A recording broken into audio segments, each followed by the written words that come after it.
and Egypt have been working together. Syria, Iraq, Jordan, they have same culture and the same line of thinking. But the Turkey is building certainly dams of streams, and then their claim on the land on Syria is also very, very important to note. Next. Next, please. This slide is gray. That is basically, I meant it's not green or not yellow. This is gray area, uncertainty. The climate change has caused uncertainty. Climate change also has induced natural disaster, and natural disaster is also uncertain. That how much floods and droughts can come, and how much earthquake can damage barrages and the dams and the canals and infrastructures. And then there are man-induced disasters like the viruses and others.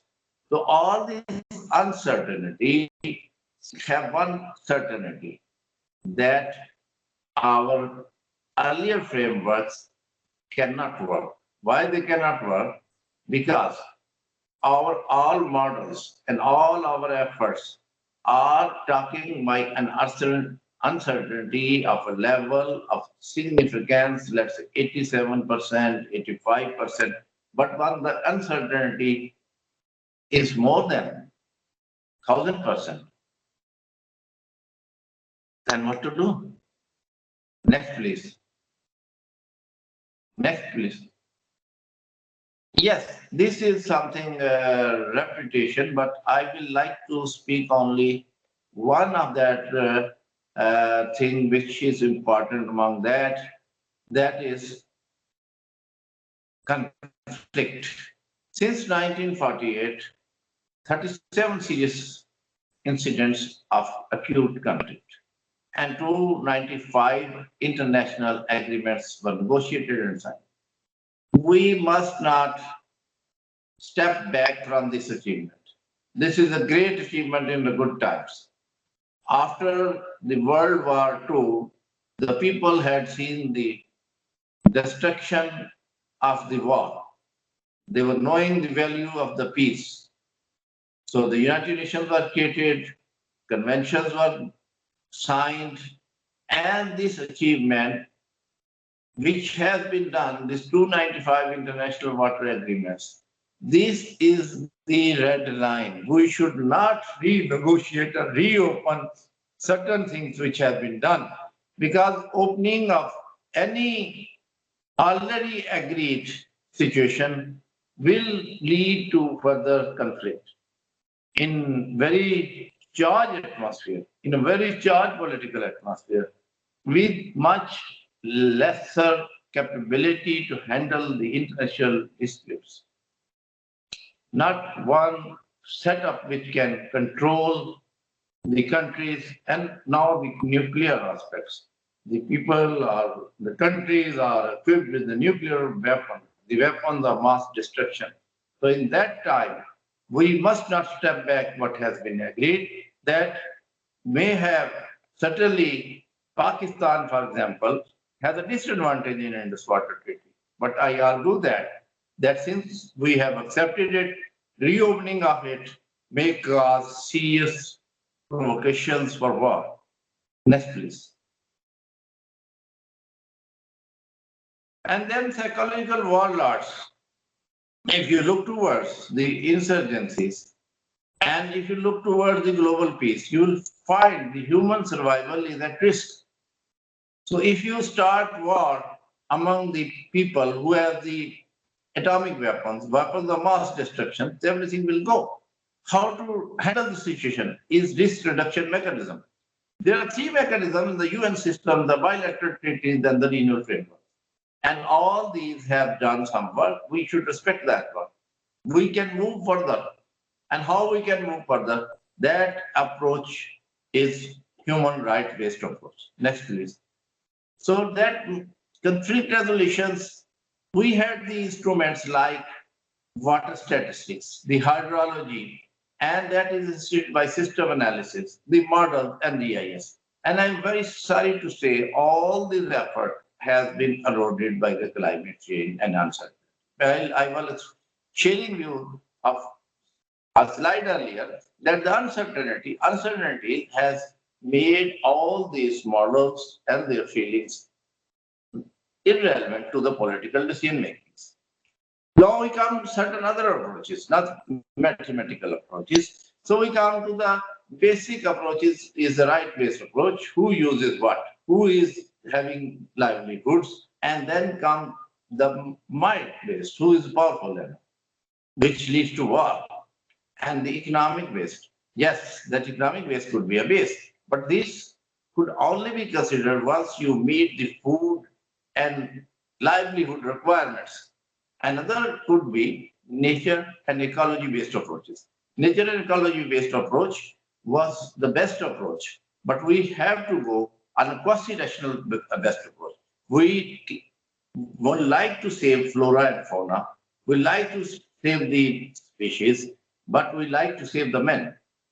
And they had all that is another very, very black area, failure of existence because of unprecedented increased demand. This unprecedented demand is our lifestyle. We want to eat more meat, so more product, more water. We want urbanization, more water for our washrooms, running toilets. And then all the data we had was already weak and variable in its acceptability, and that we can say the unreliable. But once our hydrological science 40 years norms have gone, so we have to come back to another approach, that water as a human right. So if we come under water as a human right, it will be much acceptable to the people because human beings are equally good and bad, and every human has to be protected. So if you go to the human rights, so you move quasi-rational from the side of environment and the ecology, and you come down from the economic development, and you come to a point which is a balance point. And if you go into that earlier science, this is the UN Water Course Convention, which Pakistan, India, and China has not signed for the reasons of their own, but Pakistan and India could very easily agreed upon the Indus Water Treaty. So they have a much better treaty because this convention is a guidelines. This provides certain guidelines, but this also includes water as a human right. And this can be basis of improvement in the guidelines that how we understand the water rights of lower riparian. Because the water rights of the lower riparians are at risk.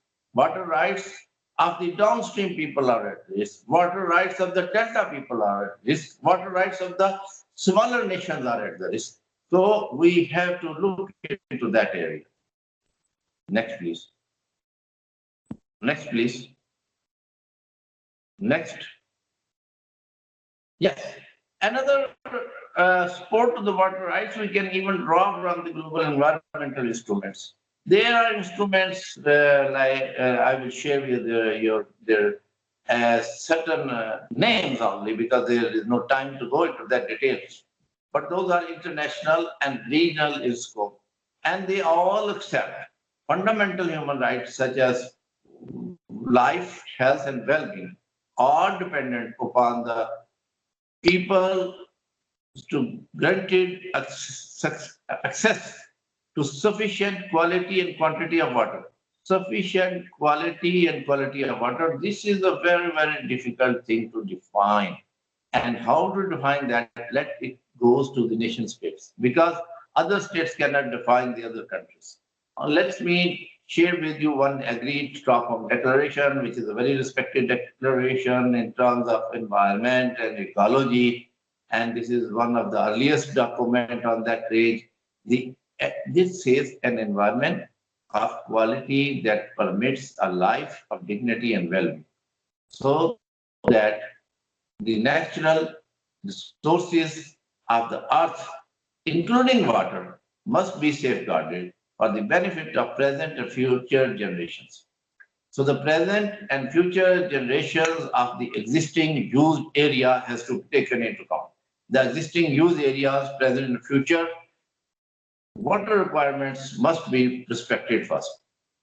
On water, there is a specific water United Nations conference in Argentina in 1977. That was the first rolling stone where water has been taken by UN and by nation states. And that says for quality drinking water. And then Dublin water was more IWRM, where principle 4 of the Dublin Conference on Water and Sustainable Development reaffirmed that human right to water. Vital to recognize first the basic right of human rights to how to have access to clean water and sanitation at an affordable price. That here we also have heard and continue hearing about recycling and seawater treatment, but listen on an affordable price. Next, please. Next, please. Next, yes, Agenda 21. This is red slide. Agenda 21 actually is not a development agenda. It is basically a red flag that telling that reach to the level, the planet has reached to the level that no more development. Our development will cause much more degradation. A development of delta 1 will cause 10 delta degradation in the resources. Sir, try to complete in 5 minutes, please. Thank you, sir. Agenda 21, Chapter 18 on fresh water notes that a right to water entails 3 elements: access, quality, and quantity, including not only a general objective to make certain that adequate supplies of water of good quality are maintained for the entire population of this planet. Next, please. Next, please. Yes, next, please. MDGs and the WSSD, the World Summit on Sustainable Development, talk about water. This was the area where we start linked water with the sustainable development, and there was a political declaration of the World Summit. Political declaration of the World Summit was one thing, big achievement, that the world leaders agreed on sustainable development, and that also to speedily increase access to basic requirements as clean water, sanitation.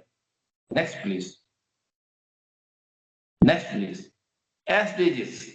Now the era of SDGs, after MDGs, and if you look all 17 SDGs, they're all about human rights and water. First is the poverty. So the poverty is linked with water availability for agriculture. And hunger is related with food, food is with water. And then there are regional instruments like European Council of Environmental Law. They also mention water as a human right. Next, please. Next, please. And then the European Commission of the United Nations for Europe has developed a protocol on water and health, because that protocol has one deadline for me. Those who suffer a disadvantage or social exclusion. So this is very important for the coastal areas, for the delta areas, for the low river areas. Protection for those who suffer disadvantage or social exclusion. So we have to protect our people, their livelihood, their life. Those who suffer a disadvantage or social exclusion, they are the people who live in low riparian areas, in the delta and the coastal areas. Next, please. Next, please. Next, please.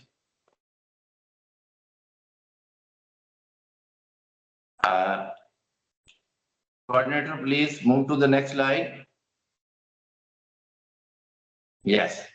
This was Europe, but Africa has also done the same thing. They have the African charters. They have African Charter on Human and People's Rights. which notes broadly, all people shall have the right to a generally satisfactory environment favorable to their development. And the African Charter on the Rights and the Welfare of the Child specifically speak about the water and the health and nutrition. And the nutrition could only be provided to the children if we have sufficient food supplies. Next, please. We have a short time to move faster. And this moves from Europe to Africa and then to Americas.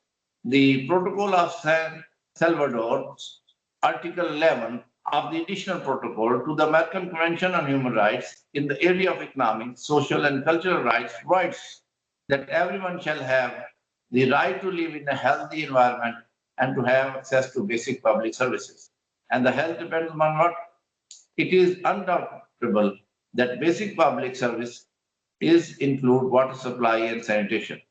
A report made by the UN, by the Inter-American Commission. Inter-American Commission links the three Americas, Latin America, South America, and the North America.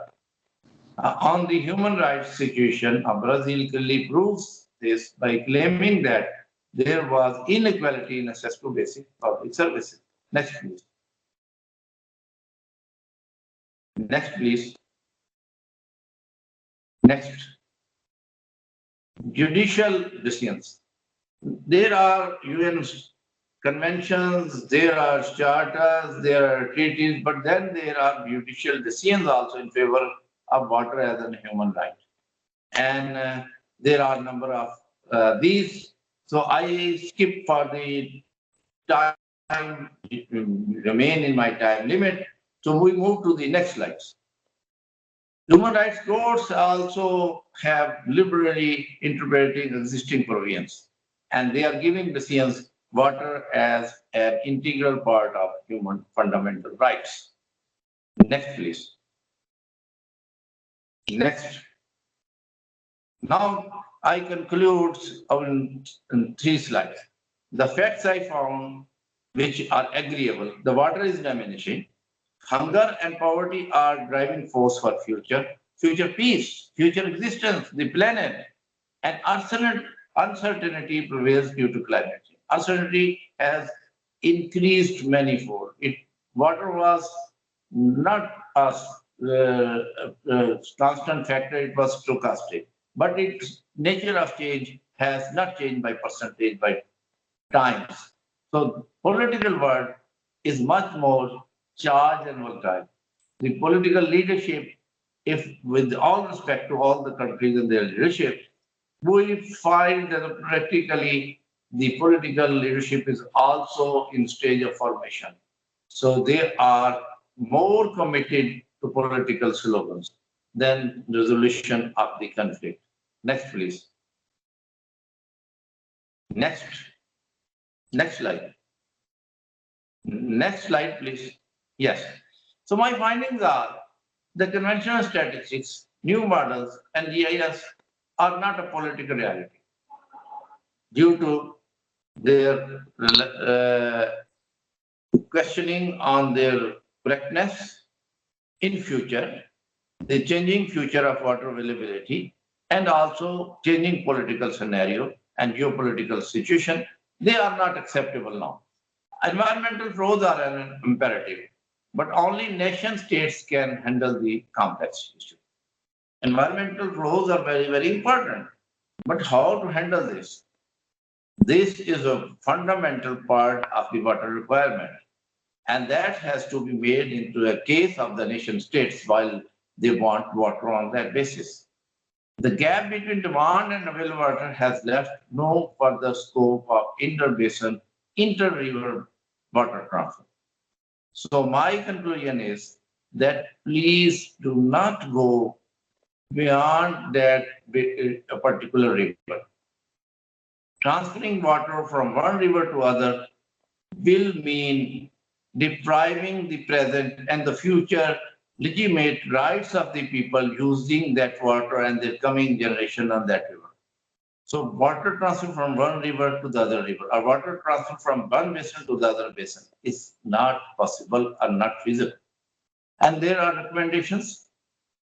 They are simple two recommendations.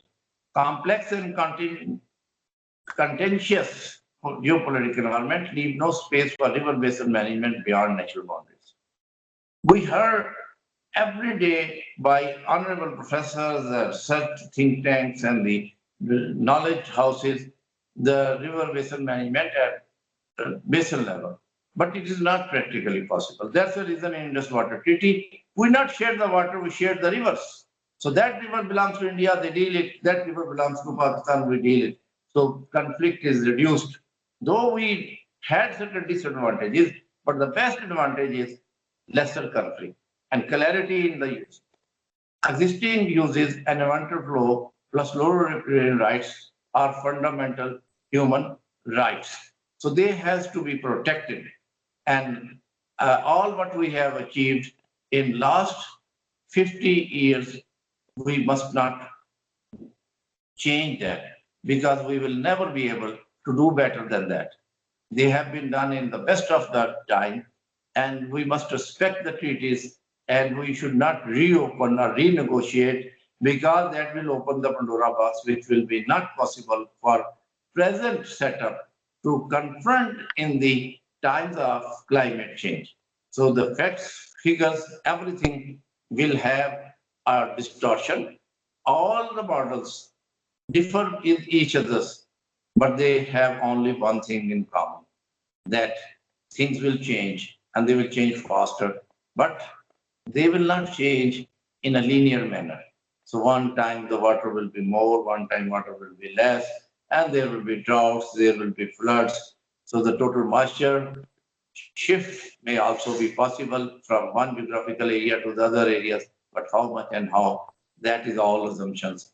And all the floods of 2010 in Pakistan and unprecedented rains of 2011 made it that no prediction can be made with an accuracy more than 50%. Thank you, everybody. Thank you, the chair, and thank you, the team. Thank you very much, sir, for very nice and comprehensive presentation. No doubt, water is a fundamental human right, and it should be the first priority for human. So I strongly agreed with your statement that water treaty should not be abused if you want to live within peace, within country or within region. So thank you very much. Our next speaker is Dr. Shareen Ahmed. Dr. Shareen is a professor at National Defense University, Islamabad. His area of expertise is regional security, peace building in South Asia, water, energy, climate, and gender issues. Today, she will talk about Indus Water Treaty and sustainable management of Indus Basin. So with this, I request Dr. Shareen to please share your knowledge and experience with the participant. Dr. Shareen Ahmed, please.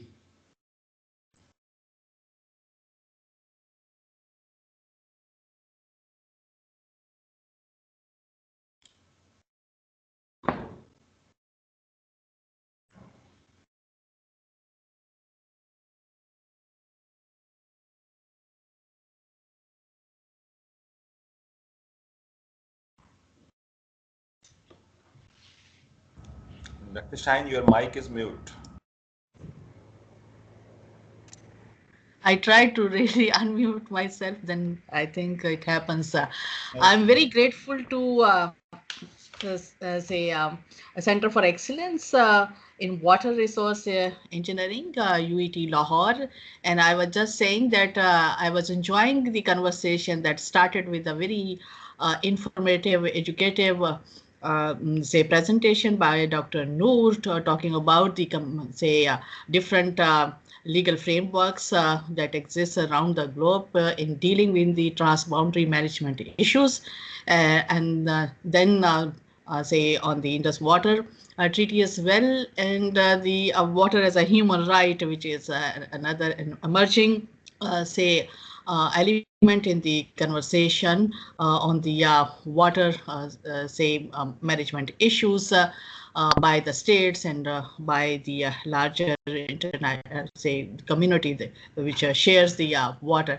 So in the limited time that I have, I would be trying actually to really develop some elements of cooperation which are possible in the transboundary management of the Indus Basin, and knowing that there are limitations, which the previous speaker also talked about, but it is like given the constraint that we have, what can be actually done to develop some cooperation in that.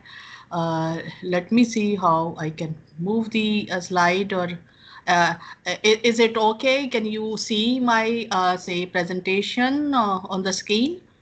Yes, it's okay. Go ahead, please. Okay. Um, the the key features, I don't know, I don't need to really get into the details. It's a shared basin. There are four core riparians, and what we see is the treaties between the two core riparians, which is India and Pakistan, which actually share most of the basin. But the Afghanistan, which is a very important tributary when it comes to really water cooperation between Pakistan and Afghanistan, there's no such arrangement, but the effort has been made to develop a cooperative framework on that as well. As mentioned earlier as well, the major tributary, which are 6, they were divided between the two as a result of the Indus Water Treaty, which took more than 10 years to really come to the agreed framework.